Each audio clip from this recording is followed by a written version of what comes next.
Rivian's sliding around, having a blast out there. Woo! Hell yeah, brother!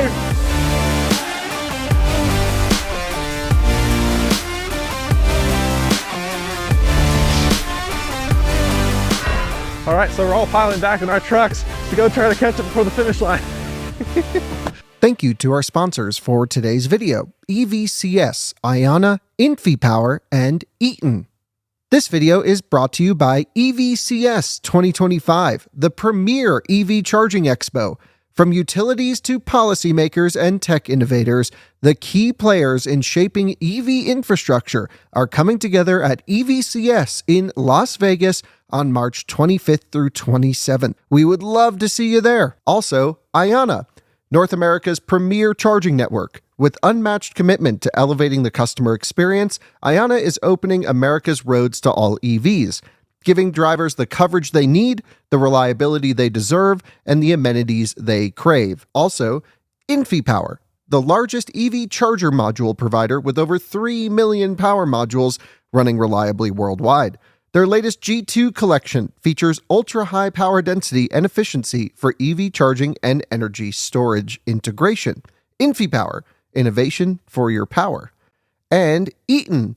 Eaton is a one-stop shop for implementing reliable and innovative EV charging infrastructure at your site. Across all applications, Eaton's EV charging infrastructure, hardware, and software gives you the scalability, flexibility, and intelligence you need to charge today and scale up tomorrow. Learn more at eaton.com/EVCI. Welcome to downtown Las Vegas. We are here for the Mint 400 rally, which does not take place in downtown Las Vegas. It happens in the desert. We are out here in the desert for the Mint 400, which is 400 miles of desert racing for a bunch of off-roaders that are flying by us out here in the middle of nowhere. We're in the pits area right now, and it's been pretty interesting to see everything happening. It does seem like chaos, hopefully organized chaos, but notably, 2 EVs are taking part this year. Of course, Chevy brought us out here to see the Silverado EV ZR2. That was a whole separate video, which is really awesome. It's an 1100 horsepower, 1200 pound-feet of torque. They say 11,500 pound-feet of torque, but that's wheel torque and that's cheating, so I'm ignoring that number. It's 12, but 1200 pound-feet of torque is crazy anyway. So that's the whole separate video if you want to see an engineering deep dive with Tim, who is overseeing that project.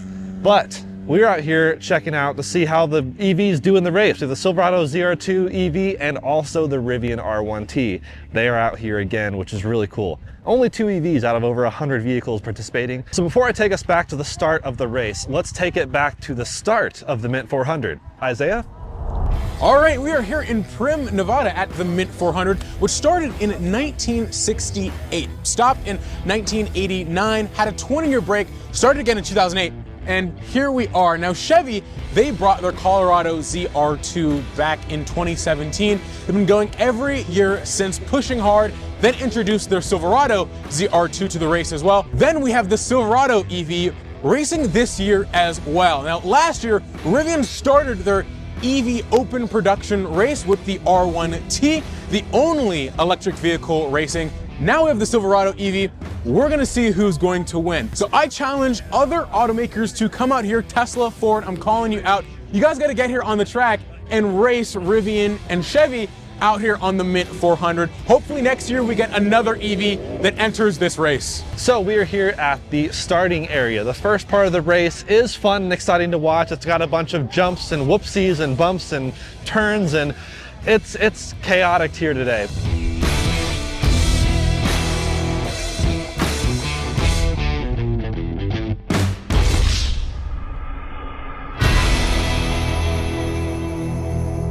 In just a few minutes, the Chevrolet Silverado EV ZR2 and the Rivian R1T, I'm assuming quad motor, will go head to head and they will start their section of the race. Now, the Mint 400 is 400 miles. That's for most racers. Obviously these EVs with not 400 miles of range, I mean technically they have 400 miles of range, but not when they're racing.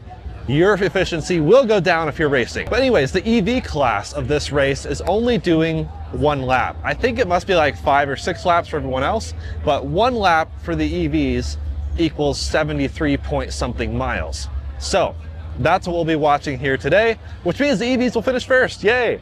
That makes headlines, right? But it's only because they're racing so little of the race itself. But that's still 73 miles off-road. If you've ever driven off-road, that's a lot of time and mileage off-road. So we will see them line up in just a moment. We've seen other cars already going, like they are not first in line. They are somewhere, I don't know, middle or back of the pack. And we've seen cars coming already all morning, and we've seen like 3 accidents in a row. There was a huge bump over here that I guess has been problematic. They've since altered the course a little bit to maybe prevent other accidents, but we've seen side-by-sides flipping off this ramp. It's crazy. I don't think the CR2 will do that. It's simply too heavy, which is kind of a safety thing. Like, you won't really roll over as easy if you can't even get off the ground. But it'll still be really fun to see how these trucks do. Genuinely no idea who's gonna win, and that's why we're here, to find out. So, yes, go Chevy, go Rivian. I hope everyone has a good time. So this is another one of those cobbled together videos, but I do think it's a fair representation of the experience at the race. Now, this is not Chevy's fault. The Mint 400 is actually a fairly chaotic thing in and of itself. Though Chevy hosted us in Vegas for the event, we had a full itinerary of what was happening and things kept changing. I guess that's just the Mint 400. Maybe the other races in the series too, I don't know. Chaos, but fun. We really had to go with the flow, which was, like I said, evolving over time. So a lot of this was filmed out of order, it was chaotic, but I'm trying to keep it organized and nice for you guys. But for now, let's back up 2 days to the actual start of the Mint 400, the parade.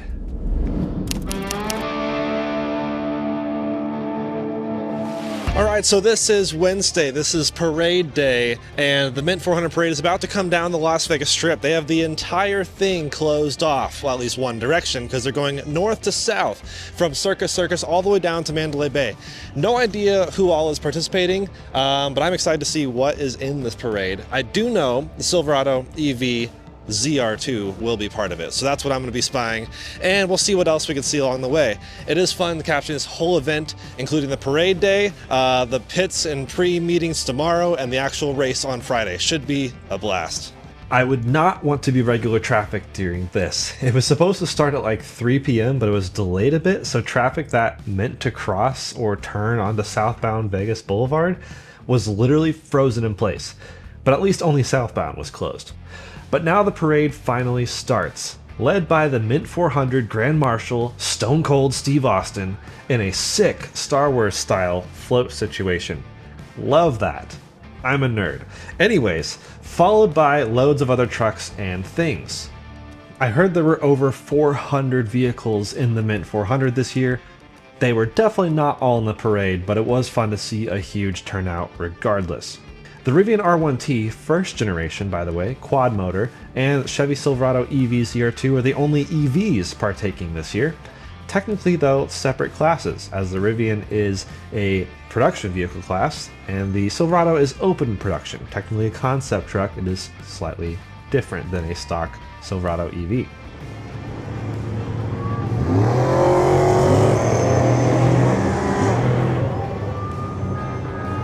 All the trophy trucks sounded good, and will be super interesting to see the proliferation of this parade as more EVs inevitably take part. A lot of this parade is just people driving down and revving, which is really funny and entertaining, and a lot of good sounding cars. A lot of bad sounding cars too, but mostly good. And then whisper quiet EVs. Very interesting dichotomy there. All vehicles are required to have a siren of sorts, but unlike the Pikes Peak hill climb, it does not have to run the whole time of the race. Probably because there's so little pedestrian observation areas along the way. The parade was short but epic. Awesome to see all these off-road oddities taking the Vegas Strip. But speaking of parades, let's actually jump into the next day where there was another unexpected parade. More up close and personal.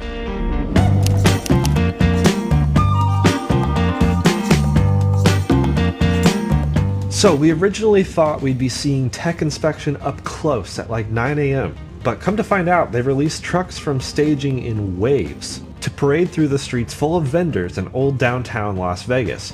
There were over 150 exhibitors at this parade, I think. Tech inspection is at the end of this instead of the beginning like we originally thought.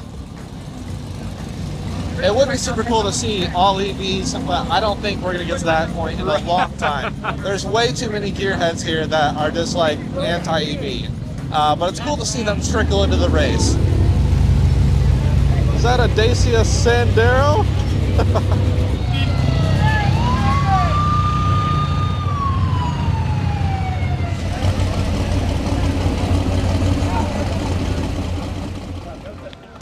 Notably, Isaiah, there are no Cybertrucks present in the race, which is, I mean, maybe not that surprising. It doesn't seem like that many people are working with Cybertrucks for off-road stuff, but there were a lot of SEMA, so I'm not really sure why they're not in this race. No Cybertrucks and also no Ford electric performance. Right.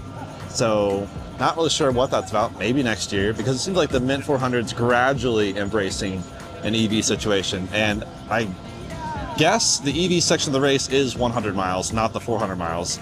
So will there be more than the ZR2? Is Rivian running this year, I think? Yeah, they are. So I guess 2 competitors?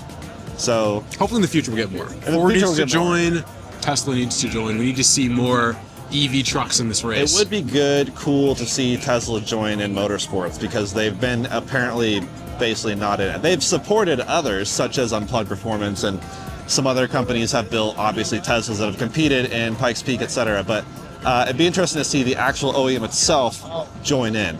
I think that'd be cool. But so far, Chevy, Ford, Rivian, those have been actual OEMs to join in. This is a truck race, obviously, so I don't know. We don't really have any other truck options. There's no GMC, sadly, although a Hummer EV built for this would be sick. So Toyota obviously is a huge presence here. They seem to have an army. It's kind of like when Ferrari shows up to like Le Mans. It's like, this is our thing. But given Toyota's current EV strategy and lineup, it's probably going to be a while before we see like an electric Tundra out here doing Baja racing. That would be sweet, and I do think that would be, Toyota would do it well.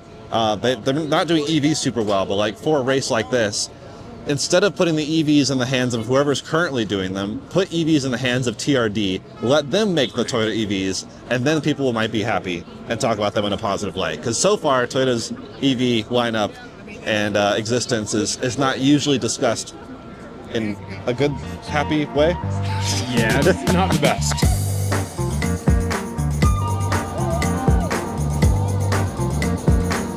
I've been waiting here for like an hour and a half. But everything's finally coming down the line for the Chevy team. So excited to see the Silverado EV up closer this time.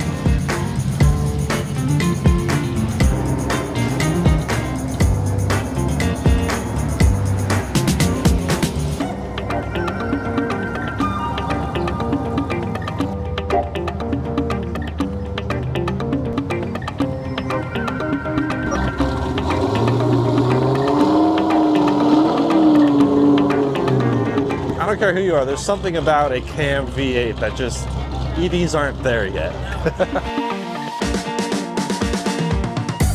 It took hours, but we finally saw the Silverado EV ZR2 drive by. Then we basically walked and followed it all the way through the streets to the tech inspection at the end. So this is where they inspect the truck, inspect date codes on things, inspect people's gear, inspect helmets, inspect safety equipment, safety first, of course, and that's for all 3 trucks. So looking at the drivers, looking at helmets, looking at everything. It's been really interesting to see the perception of the Silverado EV as it's gone down the line. I mean, it's following this like trophy truck thing, which is super loud. It's being followed by a bunch of loud trucks, and this thing is super quiet. A lot of people walked up and been like, what's the horsepower in that thing? And they tell them 1100, and they're like, oh. So it's really interesting getting everyone's perception of this thing. But a lot of people are like, that's a sharp looking truck. A lot of people love the looks of it. I've heard multiple people be like, that looks like an Avalanche, which is what I still think they should have called the Silverado EV. Bring back the Avalanche, call it the EV Lanche or something better. But either way, it's cool. This thing's garnering a lot of attention, and I think deservedly so. It just looks the business. After tech inspection, we were originally going to sit in on a team strategy meeting, which would have been really cool in the afternoon. So we headed to the race team hotel, We got there a bit early to film a dedicated video with the Silverado EV ZR2 with one of the lead engineers, Tim. That is a whole separate video right there. Definitely worth checking out. Full tour, awesome video, awesome guy, awesome team.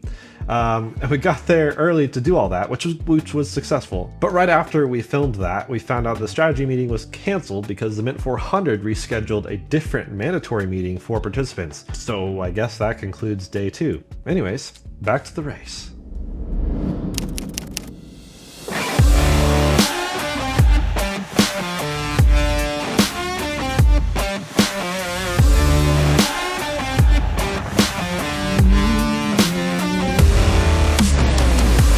Rivian and the Silverado EV ZR2 have lined up side by side, which is super awesome. The only EVs in the race battling against each other. And there they go. Silverado really off. This is gonna be really interesting. You have a lot of weight with the Silverado, but also an insane amount of power. But the Rivian is just a bit more light and a bit more nimble.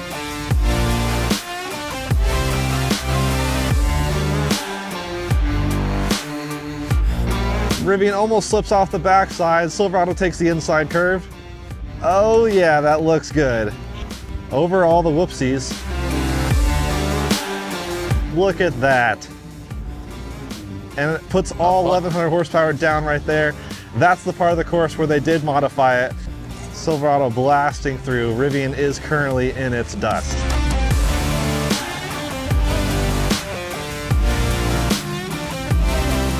Rivian sliding around, having a blast out there. Really curious to know the traction control differences between the two trucks.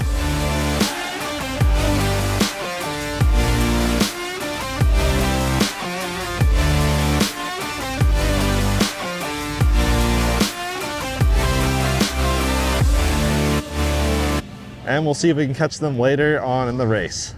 Okay, now we are back in our truck to chase the trucks, which they're having a much more fun time getting to the next checkpoint, and we'll see where we end up going. I actually have no idea, but we're following the lead. Our whole squad of trucks is getting ready. There's Andre with TFL, got Emmy Hall over here somewhere, and the Chevy folks, and we're gonna go chase them down.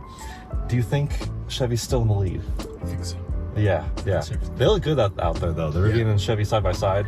Awesome. I'm glad they're running together. That's gonna be a lot of fun to follow this. Been driving out in the middle of nowhere, and I think finally we found where the pits are, but I don't see them. Some right here, and then we have a Cayenne. This Cayenne is sick. And the Cayenne did launch before the electric Silverado, so that means we haven't missed them. All right, so we are heading to the pits. There's actually 2 sets of pits. So we actually tried to go to the first pit first and realized it was the wrong pit. So we turned around, went back to the other pit. That's where we're going now. We're hoping to catch the ZR2 EV as it flies by. In theory, it'll be flying by. I don't know. I don't think it actually has to stop in the pit for anything because, well, no fuel stop. Maybe future races, whenever it does the whole race, it could maybe need a quick DC fast charging stop. That'd be pretty sweet.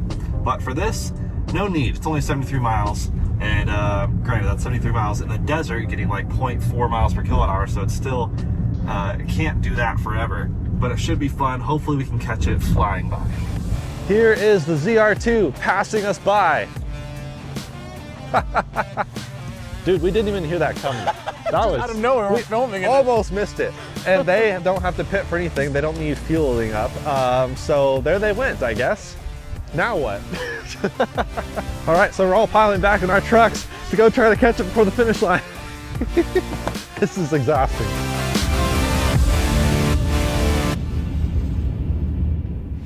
So now we are back here at the start, which is also the end. If you look over there at those towers, of course, that's where the race started earlier today. I guess I could say this morning because it is now 12:01 p.m. So it is officially afternoon.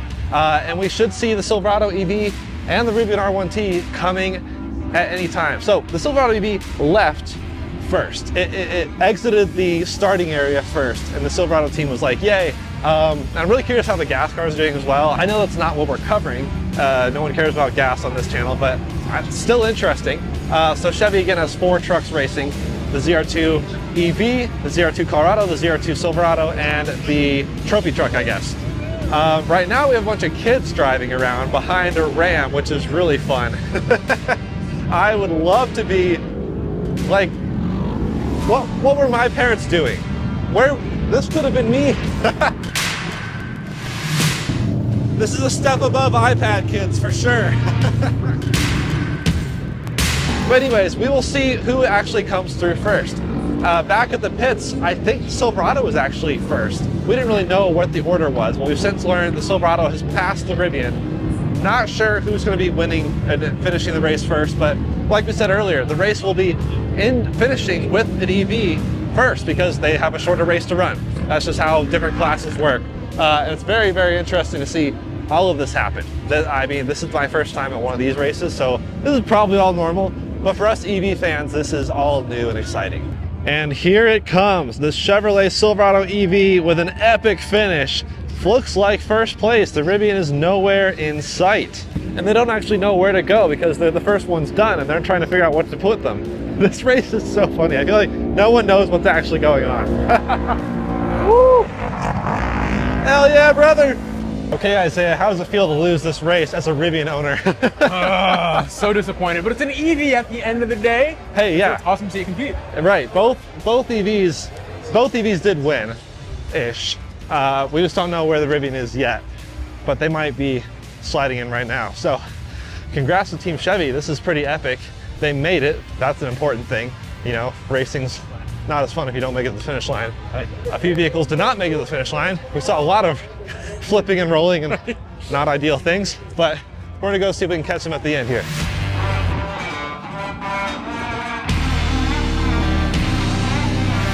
Here it comes.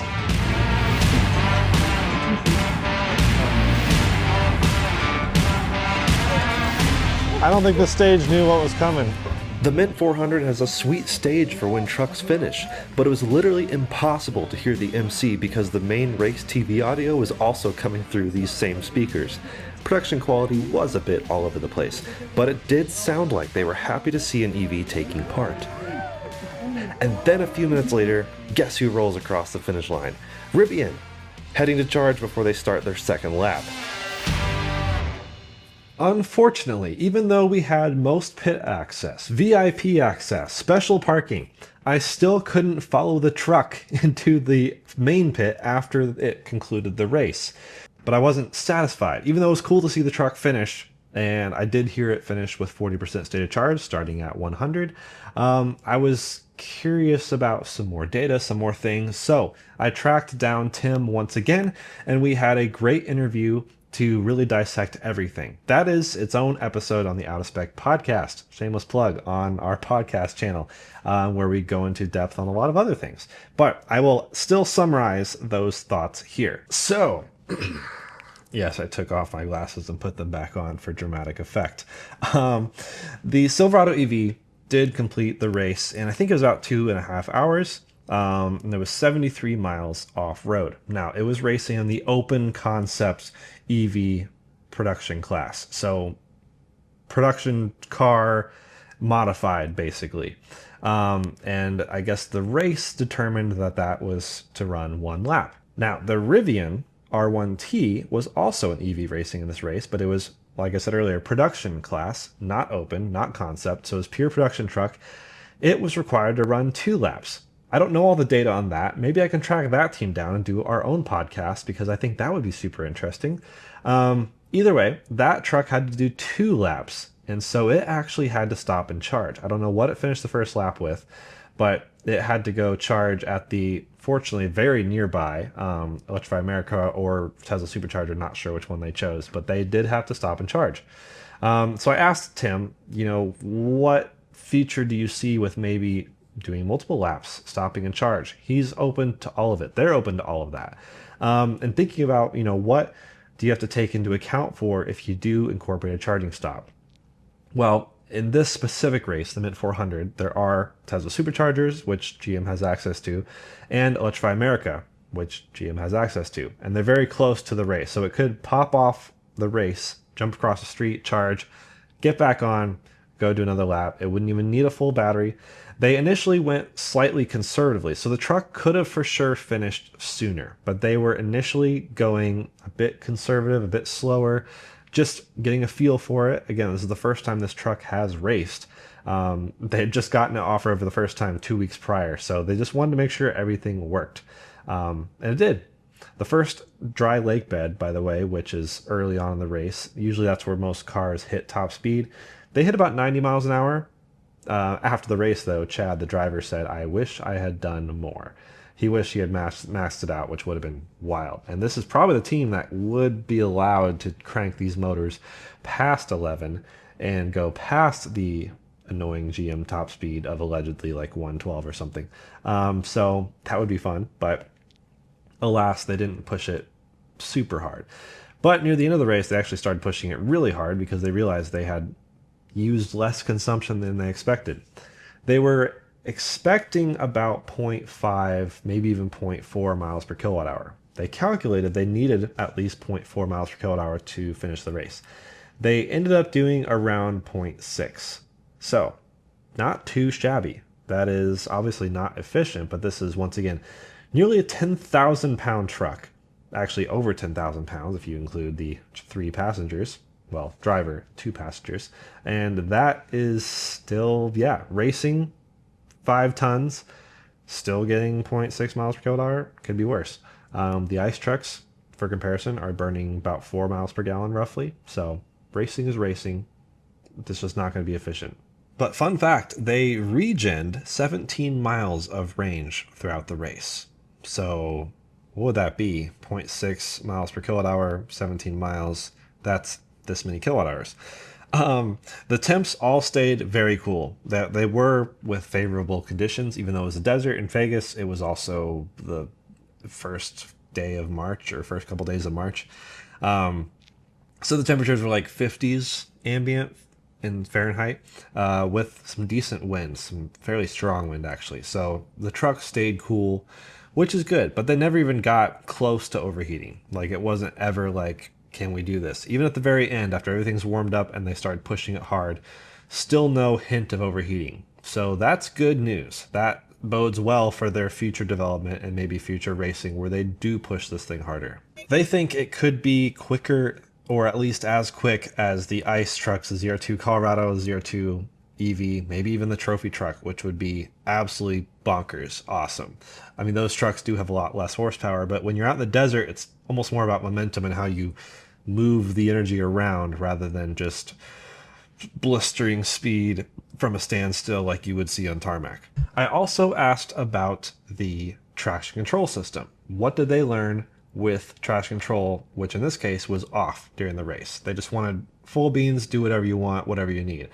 But reviewing the data, I guess they did see that there would be some major benefits to having unique torque vectoring, which is possible, especially on this tri-motor system in the rear, having the 2 different motors doing different things. So that would be interesting to see proliferate in the future. But for this one, they just had no traction control on at all. Full send, baby. And I asked about automakers. Other automakers joined the race, and they said absolutely. Like me and Isaiah said earlier in the video, they would love to see competition. Competition breeds more excitement and more development, it just pushes the bar, which is needed. Right now, it's kind of like proving that an EV can do it, which I feel like we know, like us, this core audience knows, but like the average person, if they heard an EV was taking part in this Mint 400 race, especially people who know the Mint 400 race, they'd be like, heck no. Never. But this did it, and this did it super well, and it was a lot of fun, but I know it's not about fun. It's about the engineering, the development, all that stuff. Either way, it was fun to watch. It was apparently fun to drive, and they had 3 people in the truck, as I mentioned earlier. One is the co-pilot, which basically monitors the data, the real-time temperatures, everything.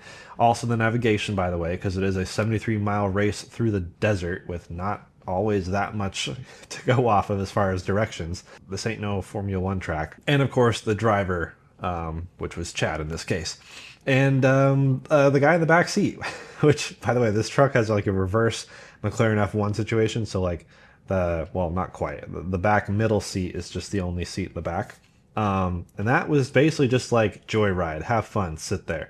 Maybe maybe a future race, that could be me sitting there filming the whole thing. That would be rad. Chevy?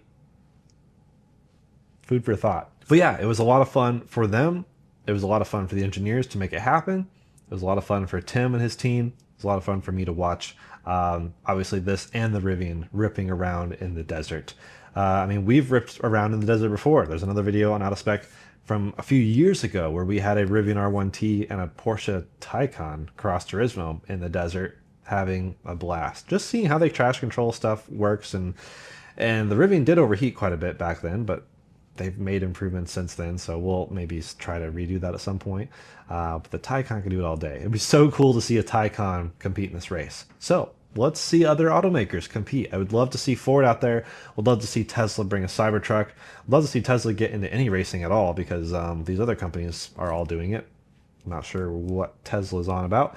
But, and then Porsche. I mean, electric Cayenne, whenever that's out, would in this race, that would be so cool. Seeing the old Cayenne in this race was so cool. But yeah, that's the Mint 400 and Chevy's involvement. Of course, commenting on Rivian's involvement too. Although I don't know all their data, maybe I can get a hold of Rivian and track that down, because that would be super interesting too. Our whole goal here is transparency around EV's place in the world. Obviously, largely that's consumer, general public, but also racing. Racing is important. I like to see development and progress made with racing teams. We see that technology trickle down into the everyday driving machine. So let me know what you think. What do you think of this race? What do you think of EVs partaking in races? Who else would you want to see in the Mint 400 or the other various races in this class, or other races in general? We've seen EVs on Pikes Peak now for actually decades, and so I'm hoping to see more and more throughout the rest of the industry. It is hard with races with long distance, because if you're getting 0.6 miles per kilowatt hour, you can't really do 400 miles without an insane battery or charging stops. So Chevy said they might be able to bring their hydrogen system out to future races. They've got DC fast charging sometimes nearby. There's a lot of possibilities. They have brilliant minds working on it, and I enjoy watching all of it happen from afar and now up close. So thank you so much for watching this wild, unique, different Out of Spec Reviews video. We'll see you guys again very soon. Cheers.